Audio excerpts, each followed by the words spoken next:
Profiles in Black, the provocative stories of interesting black people who live in the Detroit area, as told to Gilbert Maddox.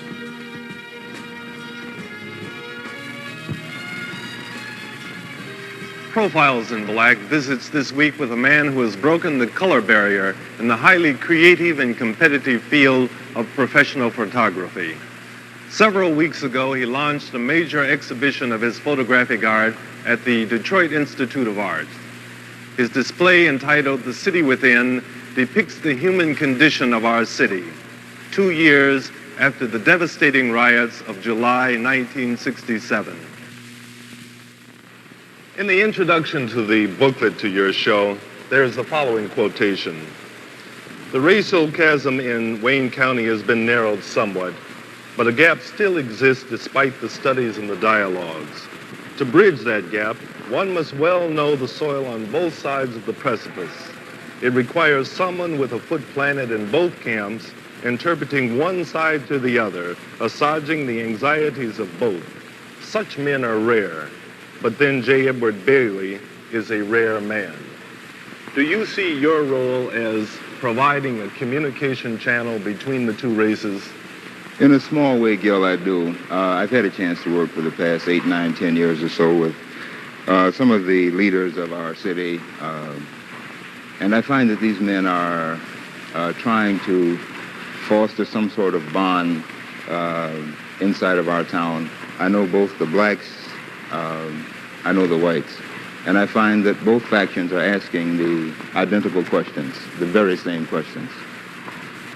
I understand that this is the first major display by a black man at any major museum in America. How do you feel about it? I feel very good about it. I am glad that I was offered the chance to do it. And naturally, I'm a little worried that the pictures have the message in them that I wanted to put there. How much effort did you exert in bringing this show to fruition? I started shooting on the show, Gil, about 14 months ago, during which time I have exposed about 20,000 pictures, negatives that is. I have worked on the show day and night. The last 2 months were really hectic. We were really pushing, really trying to get it done. And I'm very glad to see it here now. How did you launch this show? How were you able to convince the establishment or the power structure that such a show was needed? Because of the questions that I was asked almost daily by men in business, do blacks want this? I felt that if we could get some sort of a record, some sort of a show, something that we could put up someplace that these people could see so that they could see what life was like in the small core here in town, that this might help. Did you encounter any opposition? Quite a bit of it, Gil. I tried to get the show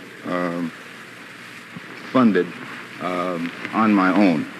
Some of the men who said that they would give $1,000, $2,000, $5,000 wanted to know exactly what I was going to shoot. What will the pictures be of, Ed? And I found that 4 or 5 of these men had some fears, or whatever you want to call it, that I might show something that they did not wish to see. Then I said, well, I will do the show. I will fund it on my own. Well, this appears to be a cheerful show, basically, an optimistic show. Do you feel optimistic about Detroit resolving many of its racial problems? If you will notice, most of the pictures in this show are of youth. They're mostly of kids. If there is any hope, it rests with these kids. I think that with your hardcore blacks and with your hardcore whites over 40, 45, 50 years old, for them I see no hope whatsoever, absolutely none. The hope rests with the kids in the city.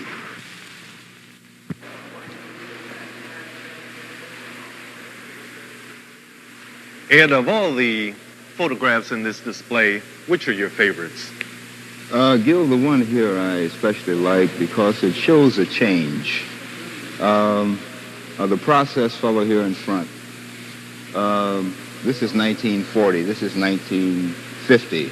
This is blacks trying to be what they think some white man wants them to be. I mean, he wants his hair straightened and whatnot. The new black here. This is, in a sense, pride. It's pride in his hair. It's pride in himself, in his living, in his family. He is as he is. I like this picture. This is one of the first shots that I did.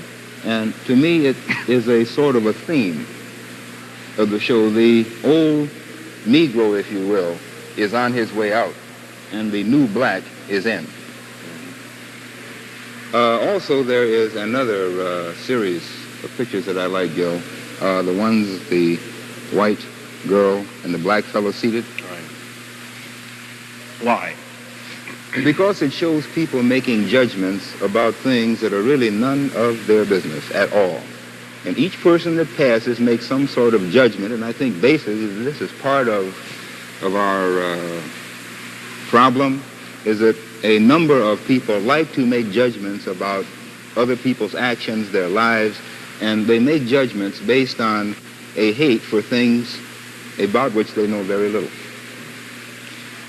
What kind of interesting experiences have you had in taking your photographs? I know you mentioned in taking the riots that you had some traumatic experiences. Can you tell us about it? Yeah, during the riots, it was kind of funny in a way. I was out in the street the morning of the riot. I was shooting pictures for Time, Life magazines. I was interested in shooting just the riot, the fires, the lootings. And it was strange, the blacks who were doing the looting and the burning didn't want me there because, well, there were fears that these pictures might be used, in your publication. Right. The cops also didn't want me there because each time some cop would grab a fellow and clobber him or hit him, I was still right there. I had a problem because I was trying not to get beaten and kicked and so forth by both the blacks and the cops. And the cops, black and white, both vicious. And the blacks who were doing the looting were vicious. That was about the roughest experience I think I have had. Mm-hmm. This, I might add, lasted for 4 full days, day and night. It never let up. Mm-hmm. You were truly then the man in between. I was the man in between and was glad to get out from in between. Ed, can you take us out on one of your locations to show us how you go about capturing your magic? As a matter of fact, Gil, I can. I'm shooting this afternoon a portrait, and if you'd like to come along, I'd be very happy to have you go along. Great. You could watch me work that way, and you could see just... Ed, can you tell us something about the creativity involved in taking a photograph? Yes, I can, Gil. Basically, what I want to do here is I'm going to work in this area against these windows. Awful lot of daylight coming in. I like the scenery. I like the softness of the light, which is basically blue today. My subject, Dolly Cole, will be seated here on the couch. This is all keyed to match her dress, her hair, which is very blonde, and the lights from the windows will give just a slight tinge of blue. Mrs. Cole, would you walk in, please?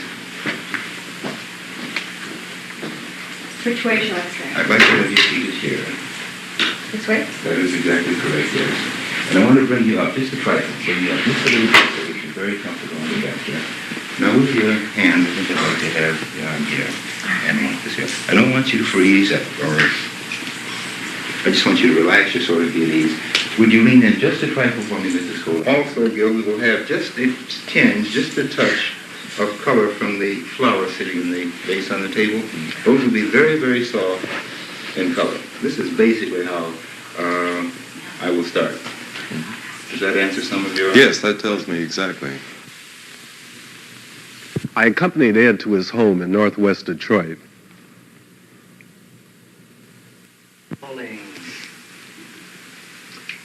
2000 Blackouts with Mr. and Mrs. Ed Bailey at their home. How are you, Mrs. Bailey? Yes, fine, thank Good. you. As I look over to my left, I see two very handsome children. Can you tell me something about them, what they're doing? Yes, I have Anne, is at Oakland University. She's interested in veterinary medicine. She likes animals, and she wants to raise horses. Ed is at Ohio University, and he's interested in photography, and that's what he's studying. Ed, how did you influence your son's future aspirations? I don't think I did, Gil, at all. I've never pushed him into it. Has he ever worked with you? He worked with me last summer and in the summer of '68 as well, shooting cars, portraits. What's his potential? Is he going to be as great as his father? I hope he is a little greater than his father. How do you feel about the Black Revolution? How do you relate your photography to it? I try not to, Why? because I think art should stand by itself. I do not intend to use my art itself as a weapon. What do you see as being the Black Revolution, though? I think that blacks are attempting in part to change their status, their thinking. I think they want to raise their, the level of their thinking, their being in this country. If it's bloodless for a while, I think this is great. If it has to come to blood, then it will.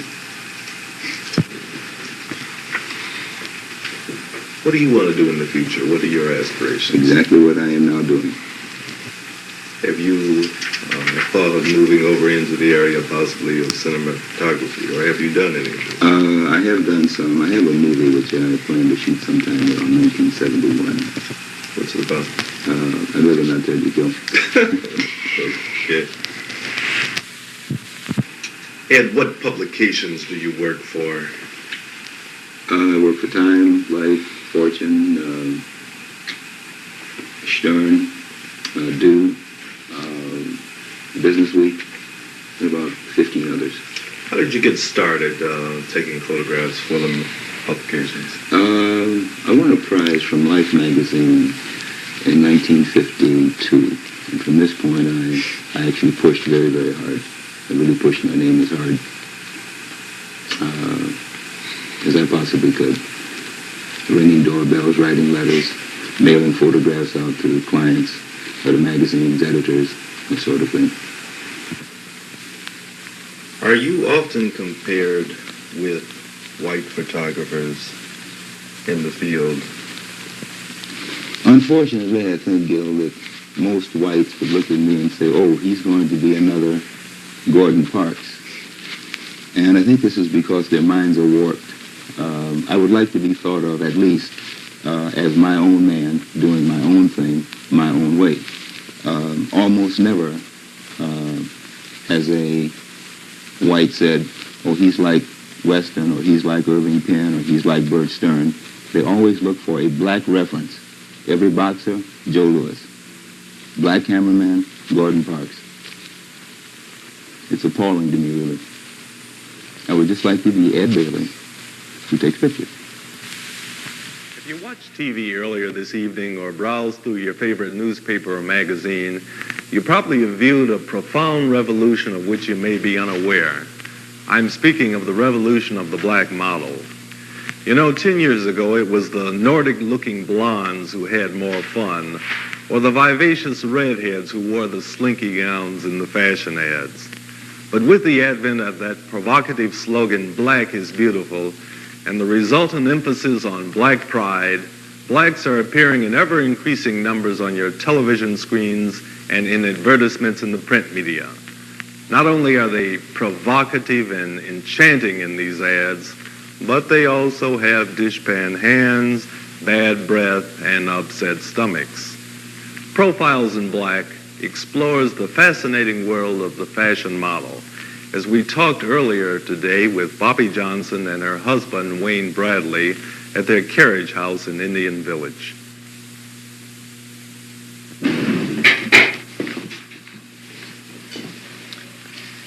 Bobby and Wayne, you live in a very fabulous carriage house. Who did all of the decorating? I think we both did. The paintings, a lot of the paintings that you'll see, Wayne, well, he's an art director, and he's done a lot of the paintings in the house, but the actual decorating, I think we did it together. We enjoy doing things like this anyway. How did you happen to select this carriage house to live in, Wayne? Well, that's sort of a long story. We, well, at least I met an art director at Young and Rubicon when I was applying there for a job, and we were having a hard time finding what we wanted. And he says, well, my wife and I are going to San Francisco, so we have a carriage house. Would you like to, try to get it? And I said, sure, fine. So we came up, we saw the place, fell in love with it, and he moved to San Francisco, and the landlady let us move in. What do you do for entertainment? What's your lifestyle like? Well, I'd say pretty modern. I think that, we like fast cars, sports cars. We like discotheque-type dancing and things like that. And we love to go shopping together, just clothes shopping and antique shopping. This is our outing. There isn't that much to do in Detroit, especially since Arthur is closed down. But we like doing rather wild things, and we like to do them together. I guess that's why we are, as people say, compatible. With whom do you associate? Are most of your friends in the area here? Well, we've only been here about 6 months, and we haven't met too many people around here, but most of our friends are advertising people, other models and art directors and writers and people like that. Where do you come from? Well, I'm a native Detroiter. What's you, Bobby? Well, I'm from Harrow, Ontario. That's a small farming district. There's a population of maybe 2,000. And I'm a farmer's daughter. It's about 20 miles south of Windsor. How'd you come to Detroit? Well, there weren't that many opportunities for a black girl in Harrow, other than being someone's maid or scrub lady. So I decided, and then I had relatives over here, so I decided I would come over here and try to get a job, which I did. Wayne, what do you think about your wife's modeling? Well, she said when we got ready to get married, she said, I'd like to continue my career, and I said, fine. I'm an art director, and I don't know, I think it's it's sort of our lifestyle, she's in the same business virtually that I'm in, and I have nothing against it. As long as she wants to model, it's fine with me. So your careers don't conflict then? No, they don't. Mm-hmm. Poppy, have you ever been asked to pose in the nude? Yes. Have you? No. Will I? Would you? No. What do you think about it, Wade? Well, not in the nude. It would depend. I think there are certain types of shots which I think a lot of people would call nude shots. For instance, the Samantha Jones thing right here. I wouldn't mind her posing for something like that. As long as it's in excellent taste, I'd say it's all right with me. And I think she feels the same way. That's not completely a but nude that's shot not nude either. No. What are your plans for the future? Well, I'd like to continue modeling for at least 2 or 3 years. We might go to New York, possibly, hopefully, and continue in modeling in him and his career. How about a family? 2 to 3 years. 2 to 3 years. Yeah. Bobby, you mentioned that you were born in a small town in Canada. How did you happen to get up there? How did your parents happen to get up there? What kind of childhood did you have? Well, the reason why my father was there is because my great-grandfather was an escaped slave, and he crossed into Windsor, and that's how my father's Chatham, excuse me. That's how my father's people got there, and my mother was actually born in America. And I think 2 weeks after she was born, she and my mother, my grandfather and my grandmother went to Canada. My grandmother married an Canadian, excuse me. Actually, my grandmother's from she has relatives on a reservation in Wisconsin. She's part Indian. And she came up to Detroit and married a Canadian. Do you have brothers and sisters? I have 2 married sisters who both live in Detroit, and I have a married brother who lives in Canada. Have you ever been told that you resemble Diana Ross of the Supremes? Quite frequently. I've had a few incidents over this. People believe that I'm like snubbing them or something. You know, they come, "Hi, Diana," and I'm not she. And I really had a lot of problems. Wayne, what are the problems of being married to a beautiful girl? Well, they aren't really problems.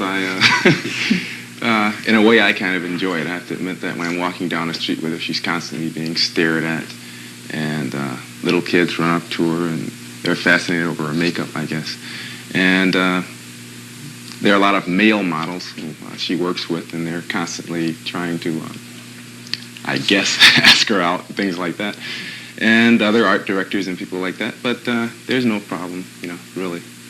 Like I said, I enjoy it. You have a very interesting place here. Would you take me on a tour of the I'd love house? to. Good.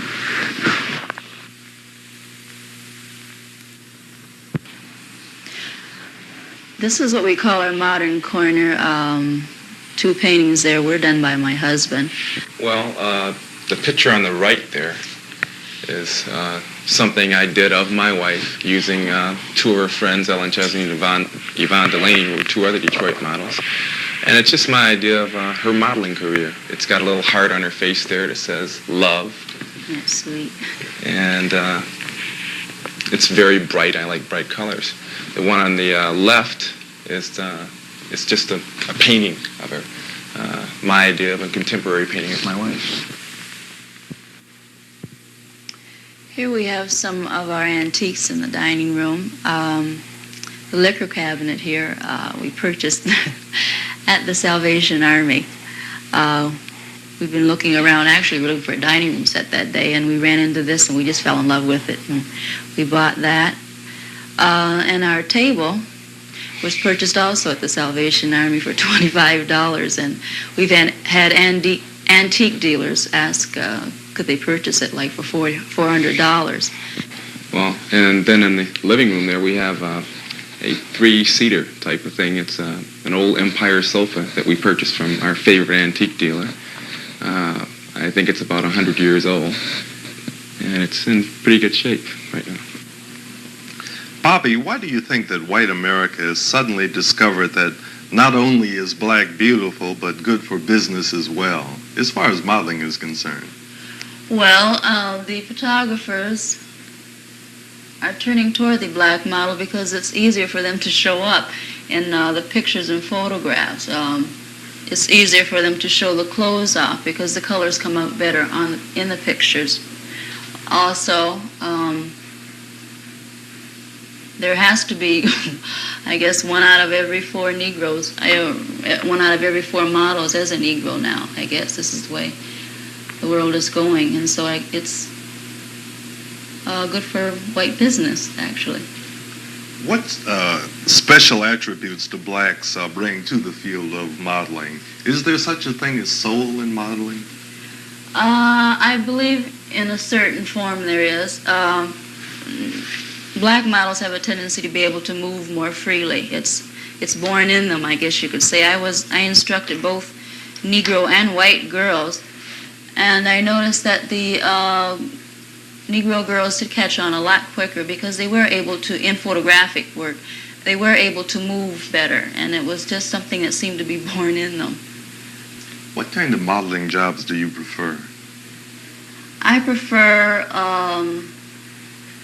the crazy mod type modeling where you're doing your own thing and it's wild and your hair is wild, and you're able to show more personality this way than just maybe standing beside a car and smiling.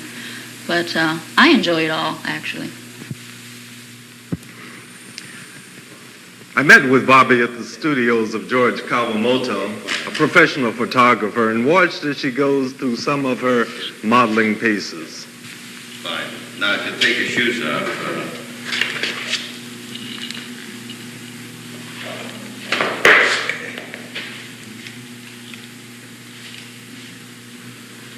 Fine. All right. Give me a little more side on me, please. That's good. Let's exaggerate. Fine. That's good. Good. Good. Once more. Turn a little more. Turn a little more. Good. All right. All right. Let's have a little more on the other side now. Just turn around. Good. Good, very good. Okay. You're bending too much. Turn it just a little more. Good. Okay, hold it. I'm going to reload. Just relax, man. Bobby, in all the ads that we used to see, we saw Negroes who were extremely light and, for all practical purposes, looked just like white. Now we see a discernible difference. We see models with more Negroid features. Why do you think this has come about?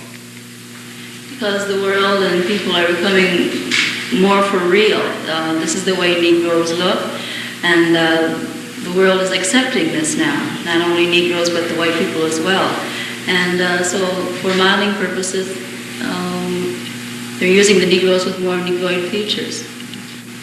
One final question I'd like to ask you. What is the best advice that you would have to give to any would-be models? What would be my advice? Well, I think that it is quite necessary to attend a charm school, putting in a plug, I guess. But it takes a lot of determination and intelligence and wit to become a model. It's not as easy as one thinks. Okay, Bobby. Can you fix your neckline just a little bit? We just got a bend in that fabric. No, a little bit more, right there. Just straighten it out. That's good. Fine. Now let's turn around. Just a little more. Really exaggerate it now. Let's go. Right, fine. Good. Very good. Hold. A really beautiful girl. Next week, Profiles in Black visits Reginald Wilson, an astute, articulate spokesman for the civil rights, peace, and Pan-African movements. We'll talk with him about the controversial report that attempts to prove that black children are less intelligent than white. We'll also visit with Kenyatta Haywood, one of the brightest 14-year-old high school students you'll ever meet. We'll talk about recent high school disturbances and why Kenyatta has become a militant. In future programs, Profiles in Black will visit with personalities such as Frank Ditto, Francis Cornegie, Smokey Robinson, Rosa Parks, John Conyers, Judge Crockett, and many, many more. Until next week, then, this is Gil Maddox saying, Harambe, let us work together.